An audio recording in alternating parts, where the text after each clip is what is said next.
Hey everyone, welcome back to the channel. Today we're diving into the 2025 Peugeot Rifter, a vehicle that blends practicality, performance, and style. Whether you're looking for a family-friendly van or an adventure-ready companion, the Rifter might just be the perfect fit. So let's get into what makes this car stand out. First, let's talk about the design. The Peugeot Rifter has that signature, bold, modern look.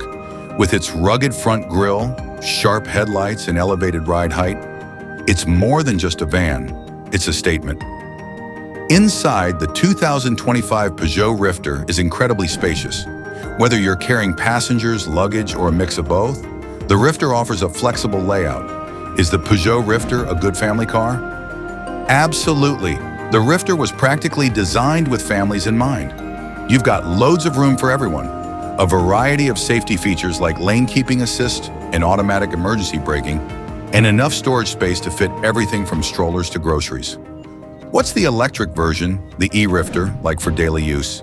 Is the Peugeot Rifter affordable? Yes. The 2025 Peugeot Rifter starts at a competitive price, making it accessible for families and adventurers alike.